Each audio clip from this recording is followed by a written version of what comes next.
Mari kita berdoa. Bapa dalam surga, dalam nama Tuhan Yesus kami mengucap syukur pada minggu pertama di bulan Juli kami kembali bisa beribadah kepada Tuhan, dan kami telah memuji-muji memuliakan nama Tuhan. Sekarang waktunya kami mau dengar firman-Mu. Roh Kudus boleh terus bekerja mengurapi kami semua, supaya kami boleh bisa terbuka dan mengerti akan firman Tuhan, yang pada akhirnya kami diberikan roh ketaatan untuk kami melakukan firman-Mu setiap hari. Berkati kami semua yang mendengar dan juga hamba-Mu yang memberitakan. Dalam nama Tuhan Yesus kami berdoa. Amin. Ya, salam Bapak Ibu Saudara sekalian yang dikasihi oleh Tuhan Yesus Kristus. Kita patut sungguh bersyukur di tengah-tengah situasi yang sangat berat ini karena pandemik corona yang meningkat, namun kita tetap diberikan keberanian dan juga kesempatan untuk beribadah kepada Tuhan. Mari pada hari ini bersama-sama kita akan mengarahkan hati untuk membaca firman Tuhan dan juga merenungkannya. Yang kita baca pada hari ini dari kitab Wahyu pasal 2 ayat 1 sampai dengan yang ke-7. Wahyu pasal 2 ayat 1 sampai dengan yang ke-7. Demikian sabda Tuhan kepada jemaat di Efesus. Tuliskanlah kepada malaikat jemaat di Efesus, inilah firman dari Dia yang memegang ketujuh bintang itu di tangan kanannya dan berjalan di antara ketujuh kaki dian emas itu. Aku tahu segala pekerjaanmu, baik jerih payahmu maupun ketekunanmu.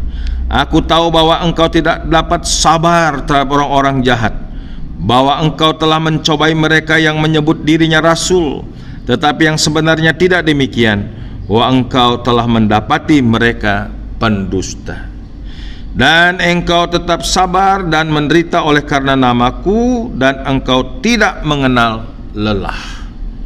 Namun demikian aku mencela engkau, karena engkau telah meninggalkan kasihmu yang semula.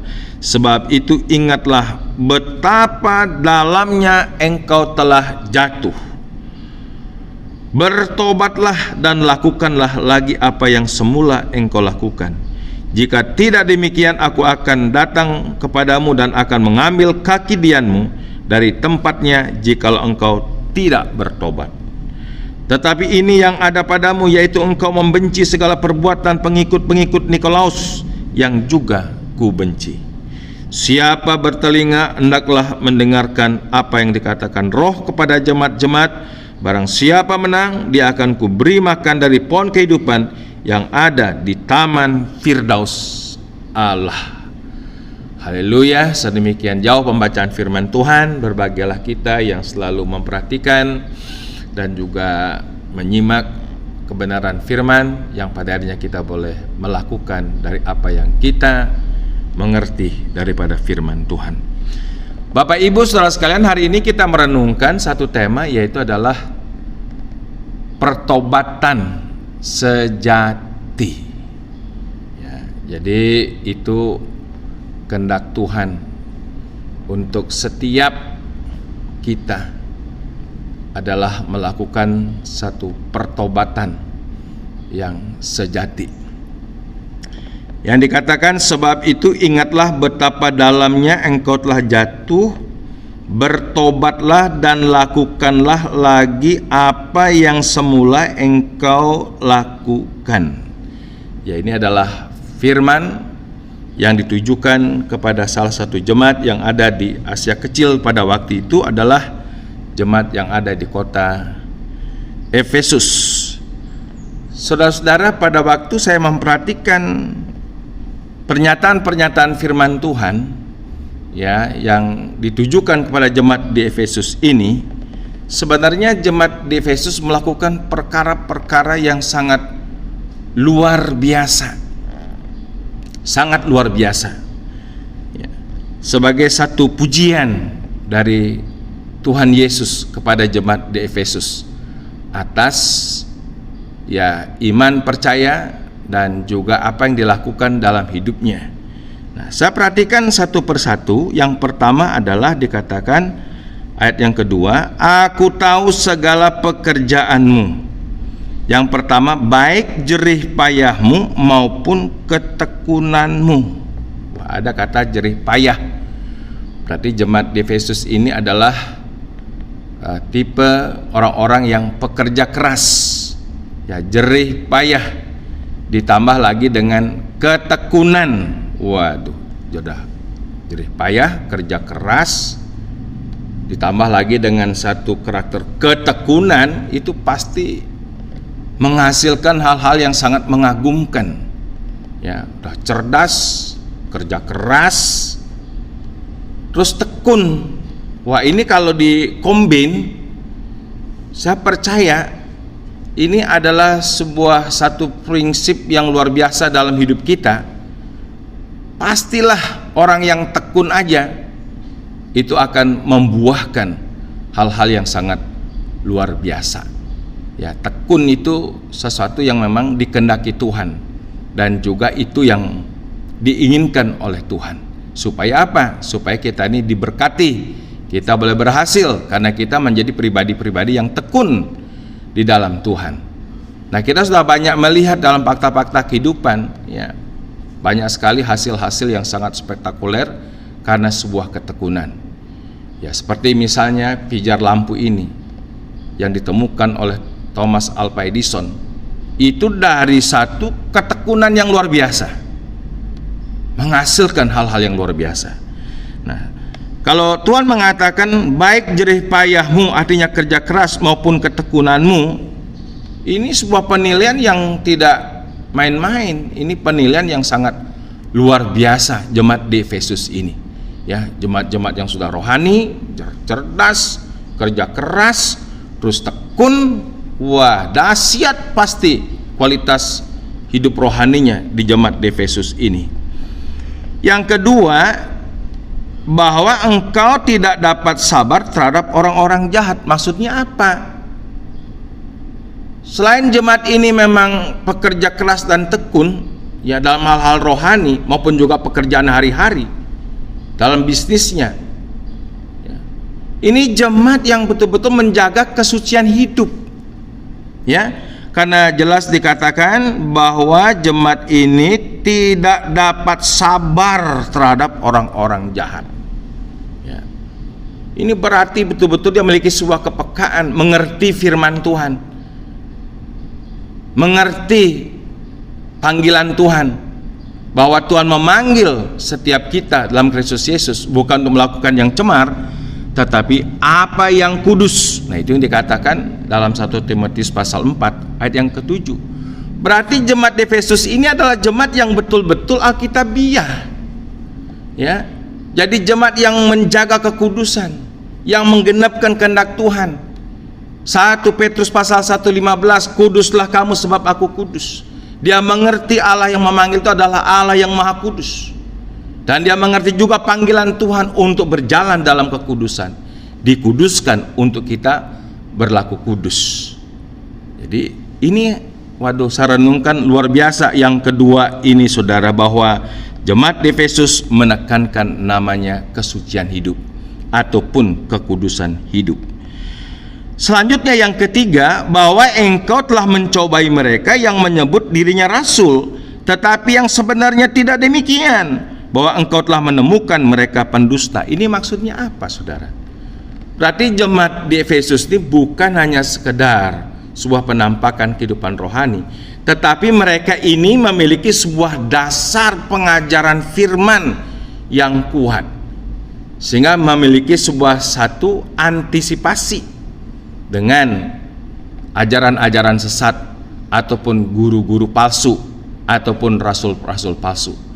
Karena memang kalau seandainya jemaat Efesus tidak mengerti firman Tuhan, dasar firman Tuhan, ya, dia tidak mungkin bisa akan menangkal hal-hal yang sifatnya teologis, ya, ada guru-guru palsu atau rasul-rasul palsu, ya.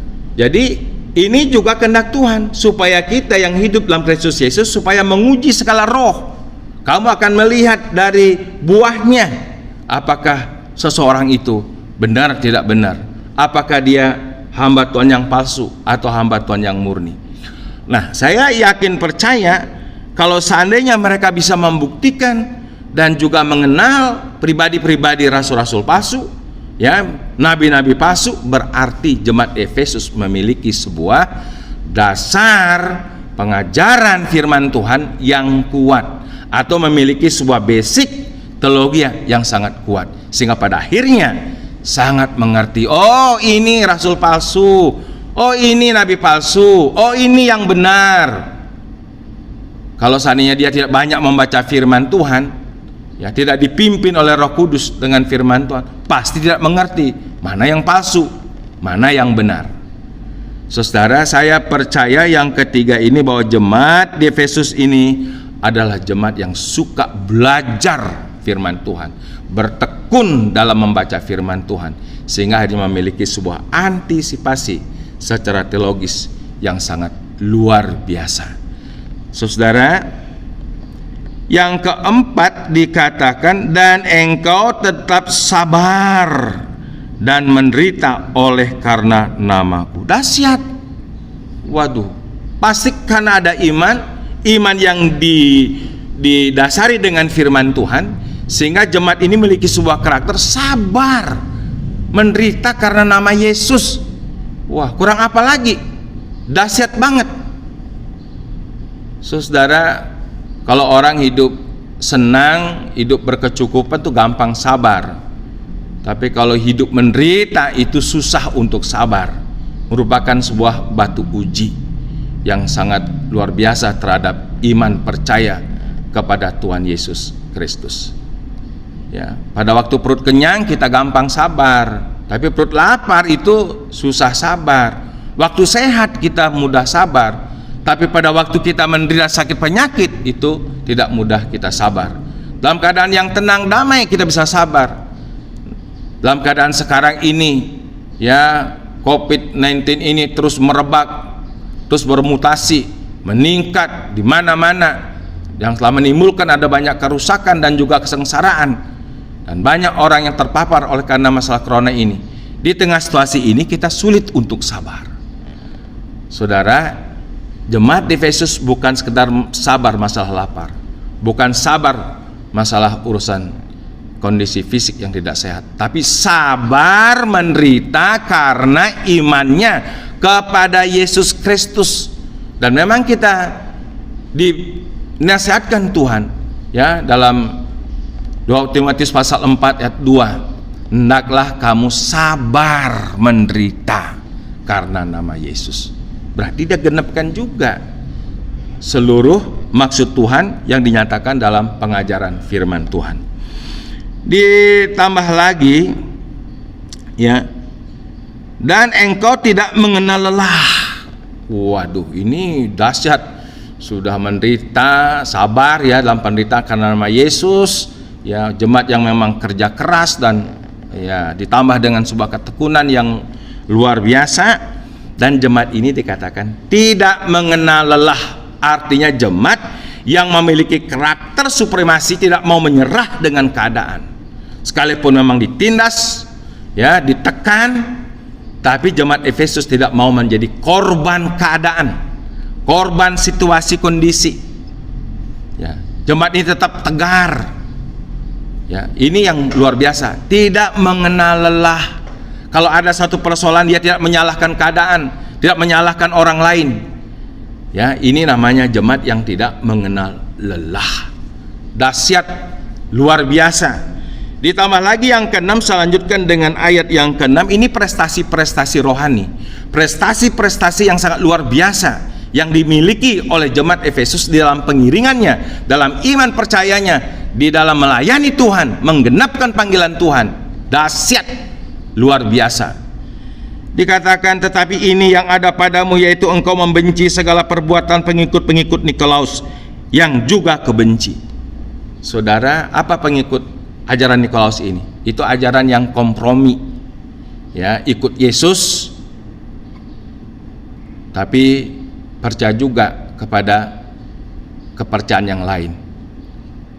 Pergi beribadah di rumah Tuhan, nanti selesai ada ritual di tempat ibadah-ibadah yang lain di kuil-kuil, mereka datang juga. Jadi ajaran Nikolaus adalah ajaran yang kompromi antara Yesus dengan juga masih ada masalah tuntutan Taurat, Yesus dengan ritual-ritual agama lain. Itu ajaran Nikolaus yang betul-betul memang yang seperti begini tidak ada tempat di hati Tuhan. Nah, saudara, itu saya katakan kembali, kenapa demikian? Karena dia memiliki basic pengajaran firman Tuhan yang kuat, sehingga dia tahu hatinya Tuhan. Artinya jemaat Efesus adalah jemaat yang mau menyelaraskan diri dengan maksud Tuhan. Jemaat Efesus adalah mau mencintai apa yang Tuhan cintai, dan juga membenci apa yang Tuhan benci. Tuhan membenci ajaran kompromi, ajaran sinkretisme. Ya, Tuhan membenci segala dosa-dosa ini. Jemaat Efesus mengambil sebuah posisi yang betul-betul 100% berpihak kepada Tuhan, berpihak kepada ajaran Tuhan. Ini saya pikir prinsip yang sangat luar biasa, yang perlu harus kita miliki dalam hidup ini, supaya kita mengikut Yesus dengan sebuah maksud yang murni, tujuan yang murni, dengan cara yang murni, ya, karena Tuhan menghendaki salah satu itu murni bagi Tuhan. Nah, saudara, pada waktu saya mencoba merenungkan ini secara detail satu persatu tentang prestasi jemaat Efesus, saya betul-betul bertanya, apa ini kesalahan jemaat Efesus? Apa kekurangannya? Sepertinya tidak ada kekurangan. Kalau seandainya Efesus pasal 2 itu di pasal 2 ditulis cuma sampai pasal 3, saya tidak akan menemukan apa kekurangannya, apa kesalahannya, apalagi dosa-dosanya. Dan sampai Tuhan menyuruh mereka bertobat. Saudara, sungguh sangat sempurna kalau saya lihat secara kasat mata apa yang dilakukan oleh jemaat di Efesus ini. Nah, jadi saudara, ini adalah dosa. Kalau saya renung-renungkan, ini bukan dosa yang di luar, tetapi di dalam. Secara kasat mata kita tidak bisa melihat, tapi Tuhan yang Maha mengetahui. Dia melihat seluruh kedalaman hati. Apapun yang kita perbuat, Tuhan melihat. Nah, jadi saudara, pada waktu saya sudah mencoba melihat ini satu demi satu, saya juga lama berdiam merenungkan hal ini. Lama berdiam. Tuhan, waduh, berat banget ikut Engkau. Ini sudah prestasinya sangat luar biasa, mengagumkan, masih ada yang dikoreksi Tuhan. Saya lama berdiam di sini, merenungkan dan berdoa, sampai saya menyanyi sebuah pujian. Selidiki aku, lihat hatiku, apakah ku sungguh mengasihimu. Yesus, Kau yang Maha tahu dan menilai hidupku. Tak ada yang tersembunyi bagimu. Telah kulihat kebaikan-Mu yang tak pernah habis di hidupku. Ku berjuang sampai akhirnya Kau dapati aku tetap setia. Saya nyanyikan lagu ini berulang-ulang sampai saya meneteskan air mata. Saya pun takut dan gentar, saudara-saudara, dengan apa yang Tuhan koreksi pada jemaat di Efesus ini. Jemaat yang sudah melakukan perkara-perkara luar biasa bagi nama Tuhan. Dia berjuang bagi nama Tuhan, sudah sabar menderita karena nama Yesus, dan dilakukannya dengan tanpa mengenal lelah. Apalagi yang kurang, Tuhan? Saya betul tertunduk mengikut Yesus. Itu tidak mudah. Salib itu terlalu berat. Ada banyak hal yang kita tidak bisa lihat di dalam kesalahan kita mengiring Yesus. Namun Tuhan Yesus melihat segala sesuatu. Nah, karena itu saudara, pada waktu saya menyanyikan lagu ini berkali-kali dan sambil merenungkan semua pernyataan-pernyataan firman Tuhan, ada suara yang menggema di hati kita. Mungkin kita sudah lakukan sepertinya perfect, sempurna, tidak ada kekurangan. Semangat kita juga sudah full untuk melakukan hal-hal Tuhan. Saudara, mungkin dari semua hal-hal yang sangat luar biasa, yang sangat mengagumkan ini, mungkin kita sedang terjebak dalam sebuah kata rutinitas. Awalnya kita melakukan dengan semangat kasih yang mula-mula, seiring dengan sebuah rentangan waktu berjalan, akhirnya sayup-sayup di tengah perjalanan. Kegiatan-kegiatan yang luar biasa yang kita lakukan itu, saudara, menjadi hanya sekedar kegiatan rutinitas. Kita tidak bertanya kepada Tuhan, apakah yang saya lakukan ini adalah berdasar kepada kasih Tuhan. Saudara, saya pun mengkoreksi diri saya dalam semua kegiatan-kegiatan hal rohani, dalam doa bersama, doa malam, dalam kegiatan pelayanan, mau khotbah ataupun menyampaikan renungan firman Tuhan, saya mulai bertanya, apakah saya lakukan ini masih tetap dalam sebuah kualitas kasih yang mula-mula, atau saya pun sudah terjebak dalam sebuah kegiatan rutinitas? Berkhotbah memang harus menyiapkan khotbah dan berkhotbah, atau mungkin ada yang melayani worship leader, ya, jadilah melakukan itu sebagai satu bagian rutinitas, atau main musik, atau mungkin kegiatan-kegiatan yang lain. Nah, disinilah saudara-saudara, kita mau merenungkan diri, berdiam, coba apakah kegiatan-kegiatan rohani itu sekedar rutinitas, atau masih kita dinapasi dan kita mau merenungkannya supaya kita lakukan itu berdasarkan kasih yang mula-mula.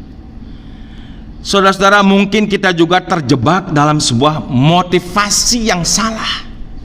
Kita betul-betul berkobar bagi Tuhan, bergiat bagi Tuhan.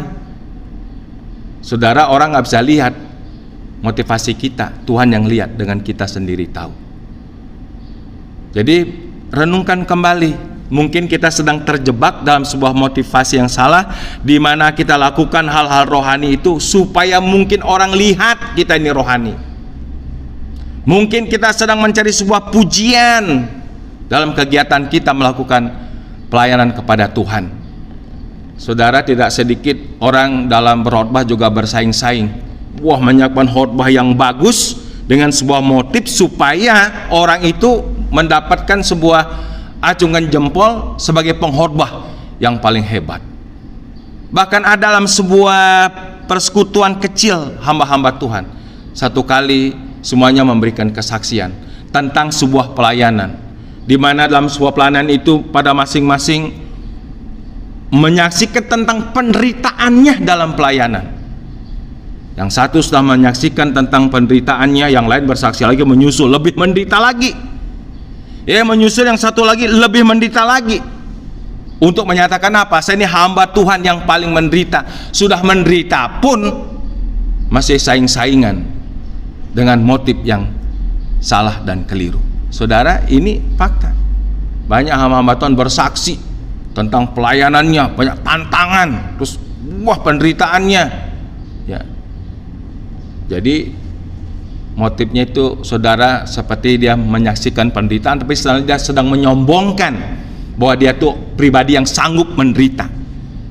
Saudara, pada waktu kita bersaksi tentang kesombongan kita dalam menderita bagi Tuhan, itu pun nggak berkenan, saudara. Itu yang kedua. Yang ketiga, dalam perenungan saya pada waktu ada kata rutinitas, ada mungkin motif yang salah, yang keliru, yang tidak kita ketahui. Yang ketiga, mungkin kita terjebak dalam sebuah kegiatan pelayanan legalistik. Ini berbicara tentang sebuah pelayanan yang dilakukan hanya sekedar roh agamawi, hanya sekedar aturan-aturan. Pada waktu kita terjebak melakukan hal-hal rohani, sekalipun nampaknya sangat luar biasa, waktu kita terjebak dengan sebuah legalistik, dengan roh agamawi, itu adalah roh orang Farisi, roh ahli-ahli Taurat itu yang dikritik pedas oleh Tuhan Yesus Kristus. Nah, mari kita renungkan juga saat ini. Saudara, mungkin kita juga terjebak dalam sebuah kegiatan rohani ini sebagai sebuah formalitas, sekedar tugas, melayani karena jadwal. Tugas melayani nggak salah, saudara. Melayani ada jadwal tuh nggak salah. Tapi kalau seandainya kita melakukan kegiatan pelayanan, jadi worship leader, jadi singer, jadi pemusik, jadi pemberita firman Tuhan, sekedar formalitas. Kalaupun kita ibadah juga, ya karena kita tahulah kita ikut Yesus, kita orang Kristen, hari Minggu masih ke gereja, kita masih ibadah. Jadinya kita terjebak di dalam sebuah kegiatan-kegiatan rohani yang formalitas, sekadar dilakukan hanya sebuah tugas. Mungkin barangkali kita lakukan sebuah tugas itu pelayanan, belum tentu dengan rela, bisa aja mungkin dengan terpaksa. Orang lain nggak lihat, tapi Tuhan tahu hati kita. Ini saudara, jadi koreksi bukan buat siapa-siapa. Saya pun sangat terkoreksi. Saya pun menyadari hal ini sampai saya mencucurkan air mata. Saya mau dibentuk oleh Tuhan. Saya mau diproses kembali, diingatkan kembali, supaya segala sesuatu yang saya lakukan, dari doa pribadi, doa keluarga, pelayanan di jemaat, apapun, biarlah saya terus merenungkan untuk saya minta saya lakukan karena saya mengasihi Tuhan Yesus. Saya bisa berbuat demikian, kita percaya karena Tuhan lebih dulu mengasihi kita. Saudara, mungkin selanjutnya kita terjebak dalam sebuah kegiatan rohani yang kita lakukan sekedar profesi atau jabatan. Kenapa kita melayani? Ya karena kita ini kan, saya ini pendeta atau saya guru Injil. Kenapa saya melayani? Ya habisnya saya ini kan majelis gereja atau pengurus komisi. Jabatan tidak salah, saudara. Profesi itu tidak salah. Tapi pada waktu kita sekedar melakukan kegiatan-kegiatan rohani, sekedar jabatan, sekedar profesi, sekedar memang kita melakukan tugas karena itu di mimbar, sungguh disayangkan, saudara. Nah, ini yang Roh Kudus nampakkan, ya. Nah, karena itulah bukannya dosa berzina atau dosa memperkosa, dosa membunuh, dosa mencuri, menjamret, dosa mabuk, perjudian, tidak. Itu dosa-dosa yang kelihatan. Tapi ada dosa yang tidak kelihatan, ya. Di luar nampaknya kita lakukan yang rohani, tapi sebenarnya di dalam kita lakukan tidak berdasarkan kasih. Jadi makanya segala sesuatu yang rohani sekalipun, menyampaikan firman Tuhan, doa, puji-pujian, kalau tidak didasarkan kasih, tidak ada gunanya. Firman Tuhannya ada.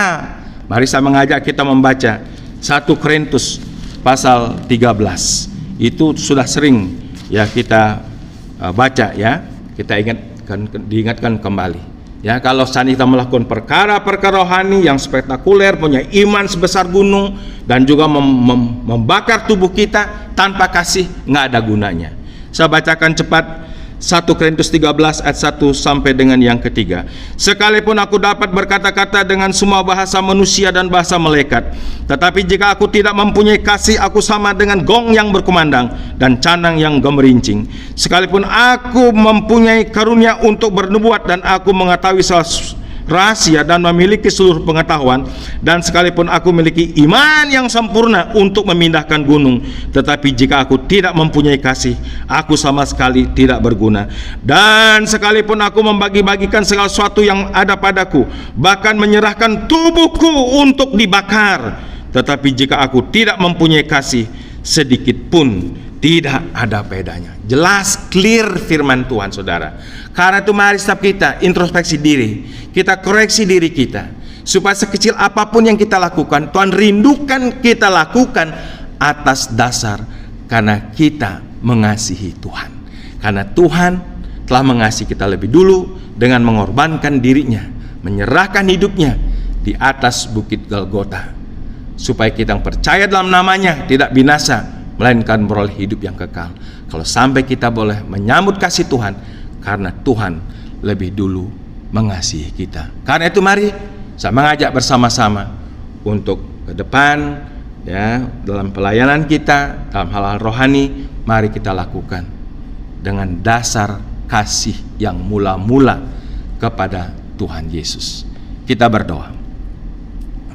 Bapa di sorga, terima kasih untuk firman yang kami dengar pada hari ini, yang merupakan sebuah seruan supaya kami melakukan sebuah pertobatan di dalam pelayanan kami, dalam pengiringan kami, dalam seluruh kegiatan-kegiatan rohani.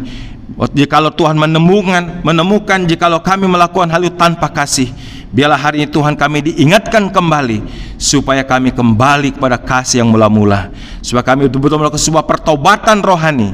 Biarlah hidup kami boleh berkenan di hadapan Tuhan, sehingga pada akhirnya seluruh jerih lelah kami tidak akan pernah sia-sia di dalam persekutuan kami dengan Kristus Yesus. Kami akan meneruskan dengan perjamuan kudus. Tolonglah kami supaya kami boleh yang mengambil perjamuan kudus, roti yang melambangkan tubuh-Mu dan juga anggur yang melambangkan darah-Mu Tuhan, dan kami boleh mengenang pengorbanan Kristus di atas bukit Golgota untuk kami orang-orang berdosa, sehingga perjamuan kudus ini boleh memperbaharui kehidupan kami, memperbaharui hubungan kami, memperbaharui akan segenap kehidupan rohani kami, sehingga kami tahu benar kami harus melakukannya didasarkan kepada kasih yang mula-mula.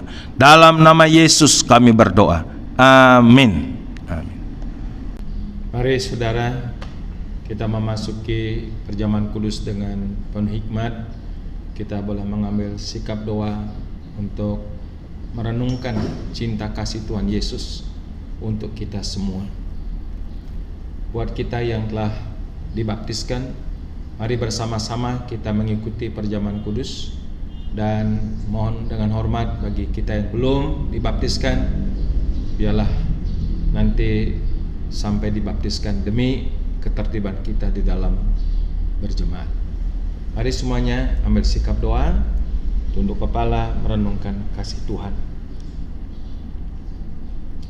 Sebab apa yang telah kuteruskan kepadamu telah aku terima dari Tuhan, yaitu bahwa Tuhan Yesus pada malam waktu Ia diserahkan mengambil roti, dan sesudah itu Ia mengucap syukur atasnya.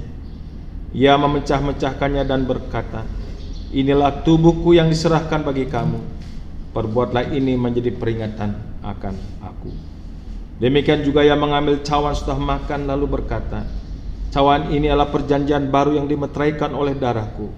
Perbuatlah ini setiap kali kamu meminumnya menjadi peringatan akan aku. Sebab setiap kali kamu makan roti ini dan minum cawan ini, kamu memberitakan kematian Tuhan sampai Ia datang. Jadi barang siapa dengan cara yang tidak layak makan roti atau minum cawan Tuhan, ia berdosa terhadap tubuh dan darah Tuhan. Karena itu hendaklah tiap-tiap orang menguji dirinya sendiri, dan baru sudah itu ia makan roti dan minum dari cawan ini."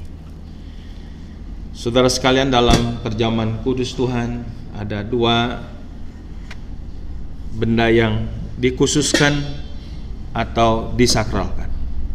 Pertama adalah roti yang tidak beragi, yang melambangkan tubuh Tuhan Yesus yang suci, dipecah-pecahkannya, dikorbankannya untuk kita.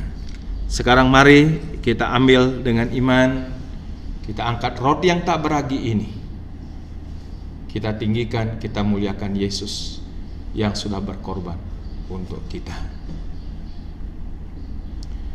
Sesuai dengan pernyataan firman Tuhan bahwa roti yang tak beragi ini melambangkan tubuh Tuhan Yesus yang suci tanpa dosa, dipecah-pecahkannya, dikorbankannya untuk kita.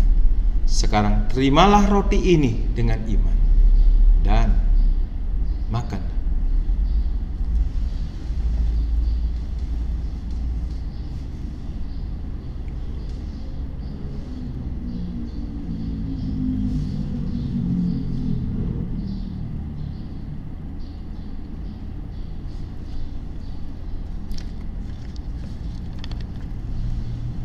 Yang kedua adalah anggur, yang melambangkan darah Tuhan Yesus yang suci. Sesuai dengan ketetapan firman, tidak ada penumpahan, tidak ada pengampunan dosa tanpa penumpahan darah. Dan darah itu hanyalah darah Yesus Kristus. Mari kita sungguh bersyukur, kita orang berdosa, karena kasih karunia-Nya kita boleh percaya sehingga kita menerima penebusan dan pengampunan dosa. Angkat anggur kita, pandang pada Yesus yang telah meregang nyawa, mengorbankan segalanya untuk saudara dan saya. Salibnya, salibnya selama mulia, dosaku dihapuskan hanya oleh darah Yesus. Sesuai juga dengan kegenapan firman Tuhan, bahwa anggur ini melambangkan darah Tuhan Yesus, darah yang suci, darah yang dicurahkan untuk pengampunan segala pelanggaran salah bahkan dosa-dosa kita. Sekarang terimalah anggur ini dengan iman dan minumlah.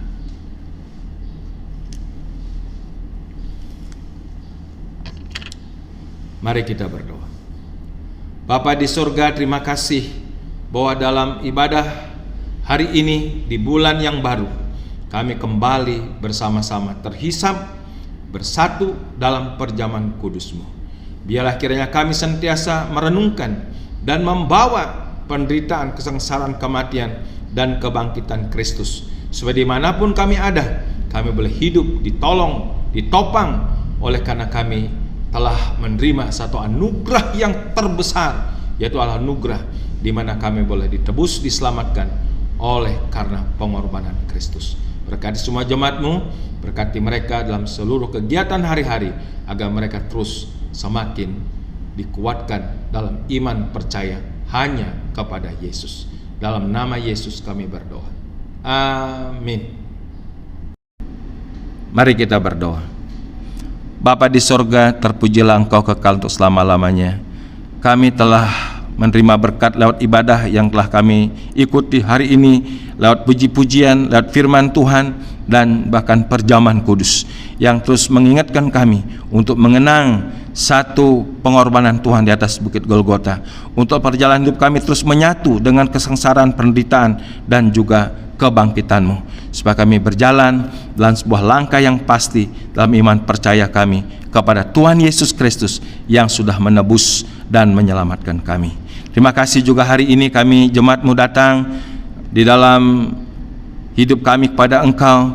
Kami ada banyak pergumulan-pergumulan, dan kami percaya bahwa Tuhan Gembala yang baik, yang mengerti secara real ya Tuhan apa yang sedang dialami oleh jemaat-Mu, dan Tuhan boleh hadir dan juga memberikan pertolongan kasih kepada setiap jemaat yang sedang mengalami pergumulan-pergumulan. Yang sakit Tuhan boleh memberikan kesembuhan, yang lemah diberikan kekuatan, dan biarlah kami juga yang sehat-sehat Tuhan berkati, supaya dengan tubuh yang sehat kami lebih produktif lagi bagi Tuhan. Dan pada hari ini kami datang dalam ibadah kami membawa segala persembahan kepada Engkau. Tuhanlah kiranya memberkati persembahan perpuluhan syukur, persembahan sukarela, ataupun mungkin ada bentuk-bentuk persembahan yang lain. Tuhan memberkati supaya jemaat Tuhan di tengah-tengah masa yang sulit tetap membawa persembahan kepada Tuhan. Terima kasih.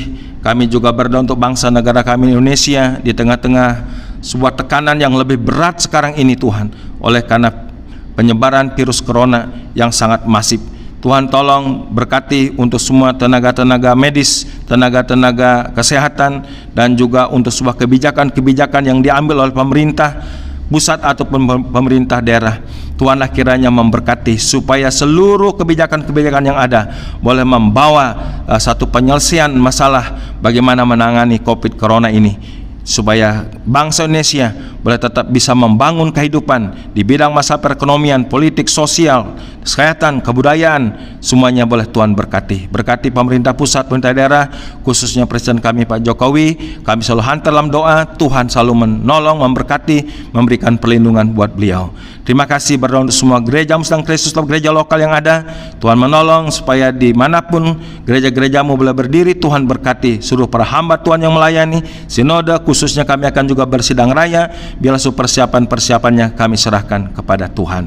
Terima kasih Tuhan Yesus. Inilah doa syafaat dan doa persembahan yang boleh kami hantar dalam satu nama, Tuhan Yesus Kristus yang mengajar doa demikian. Bapa kami di sorga, dikuduskanlah namamu, datanglah kerajaanmu, Jadilah kehendak-Mu di bumi seperti di surga. Berilah pada hari ini makanan kami secukupnya, dan ampunilah kesalahan kami seperti kami sudah mengampuni orang lain yang bersalah kepada kami. Dan janganlah membawa kami ke dalam pencobaan, karena Engkau mempunyai kerajaan dan kuasa dan kemuliaan sampai selama-lamanya. Terimalah berkat daripada Tuhan. Kiranya damai sejahtera dari Allah Bapa yang limpah sempurna, kasih karunia penebusan dalam Kristus Yesus Putra yang tunggal, serta janji penyertaan oleh Roh Kudus menyertai saudara sekalian sekarang ini sampai selama-lamanya. Amin.